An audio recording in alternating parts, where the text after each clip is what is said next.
খুবই মর্মাহত হয়েছে। একজন যে চলে গেছে, দুনিয়ায় তার আর কোনো দায় নাই, সে আর তার জন্য বার্ডেন না, বোঝা না, এবং কারোর জন্য সে বোঝা হবে না। কিন্তু এই ছেলেটার স্পাইনাল কর্ড সম্পূর্ণ কাটা গিয়েছে। তার নিচের 2 অঙ্গ জীবনেও আর ফাংশন করবে না, এটা ফিরে আসার কোনো সম্ভাবনা নেই। মায়ের গর্ভ থেকে জন্ম নিয়েছিল 2 হাত 2 পা নিয়ে, এখন 2টা পা থাকবে, কিন্তু সেটা তার বোঝা হয়ে থাকবে। এমনকি সে ভালো করে বসতেও আর পারবে না। এখন জীবনে যে কয়দিন বেঁচে থাকবে তাকে শুয়ে শুয়েই বেঁচে থাকতে হবে। কি নৃশংস এই ঘটনা! সে তো একজন মানুষ। আমরা যদি মানবিক জায়গা থেকে বিষয়টাকে চিন্তা করি, গা শিউরে ওঠার মতো ঘটনা। শুধু এটাই একমাত্র ঘটনা না, নির্বাচনের পরে এইভাবে কর্তৃত্ব নিতে গিয়ে সরকারি দল এবং প্রতিহিংসা মেটাতে গিয়ে পর্যন্ত আমাদের 5 জন মানুষকে তারা খুন করেছে। চুয়াডাঙ্গায় 2 ভাইকে খুন করেছে, তার বাবাকে আধা মরা করে রেখে দিয়েছে। তার গলার এক অংশ নাই, অর্ধেক কাটা। আল্লাহ তাকে বাঁচিয়ে রেখেছেন, এটাই বড়।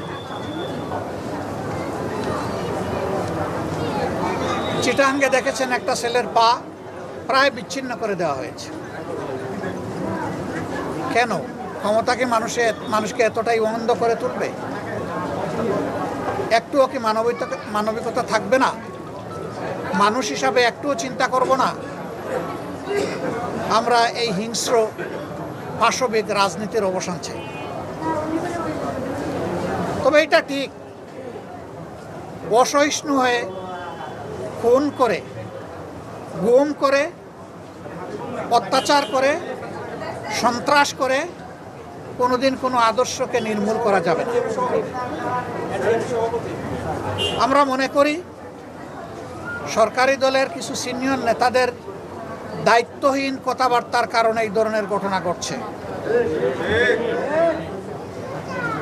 তারা বিভিন্ন সময়ে যে সমস্ত উস্কানিমূলক কথা বলেন, এগুলা থেকে সন্ত্রাসীরা উৎসাহ পায় এবং তারা মনে করে নেতারা যেহেতু বলছে, কাজেই আমাদের কোনো সমস্যা নেই। এই অবস্থাই তো গত 15.5 বছর ছিল। আমরা শুধু নির্যাতিত হই নাই, জুলুমের শিকার হই নাই, বর্তমান সরকারি দলও নির্যাতিত হয়েছে, জুলুমের শিকার হয়েছে। তাহলে কি আমাদের কোনো শিক্ষা হলো না? তাই তো দেখতে পাচ্ছি।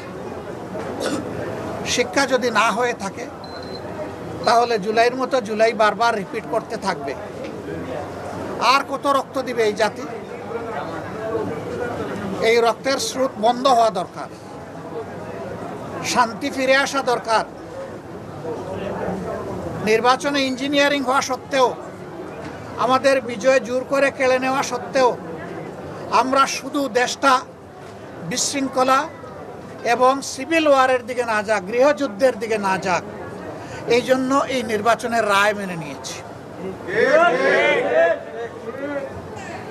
সরকারি দলের বন্ধুরা যদি মনে করেন যে আমরা বীথ এবং আমরা দুর্বল, মারাত্মক ভুল করবেন। যেই দলের নেতারা হাসতে হাসতে গিয়ে ফাঁসির তক্তার উপর দাঁড়াতে থাকে, তাদেরকে কেউ যেন জীবনে বীথ এবং দুর্বল না ভাবে। অনেকেই বলেন যে আমরা আপোষ করি নাই। এই কথা শুধু জামাতে ইসলামী বলতে পারে যে আমরা আপোষ করি। আমাদের 5 দায়িত্বশীল নেতাকে বিচারিক আদালতে খুন করা হয়েছে এবং তাদেরকে ফাঁসিতে ঝোলানো হয়েছে, কিন্তু তাদের মুখ দিয়ে কোনো দুর্বল কথা সরকার হাজার চেষ্টা করেও বের করতে পারেনি। সেই জায়গায় তো আমরা অনেক কিছু দেখছি, জানি না আরো দেখব কিনা। আমরা সবাইকে অনুরোধ করব যে ইতিহাসের ওই শিক্ষা নিতে চাই না যে ইতিহাস থেকে কেউ শিক্ষা নেয় না, বরঞ্চ অনুরোধ করব ইতিহাস থেকে শিক্ষা নিন। আমরাও নেই, সবাই নেন। তাইলে দেশ বাঁচবে, জাতি বাঁচবে। আর সন্ত্রাস, গুন্ডামি, খুন কখনো কোনো সমাধান নয়। আমরা এটা আর দেখতে চাই না।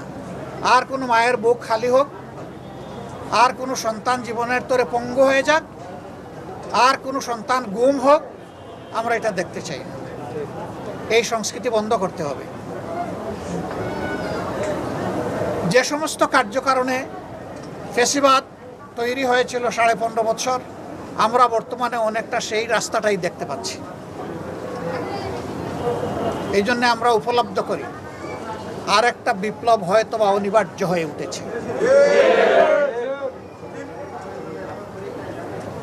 আমরা জাতিকে কথা দিয়েছি, এই সমাজ থেকে সন্ত্রাস, অপরাধ, চাঁদাবাজি, দুর্নীতি, লুণ্ঠন, ধর্ষণ এবং খুন নির্মূল না হওয়া পর্যন্ত আমাদের লড়াই অব্যাহত থাকবে ইনশাআল্লাহ।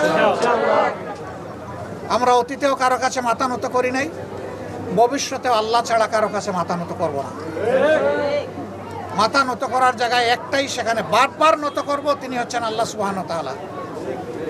আর বাকি সব জায়গায় সর্বাবস্থায় গুলির সামনে, কামানের সামনে মাথা সোজা করে দাঁড়িয়ে বলবো আল্লাহু আকবার। এর সাথে কোনো আপোষ নেই। দেশ, জনগণ এবং দিনের ব্যাপারে কারোর সাথে আমরা আপোষ করব না।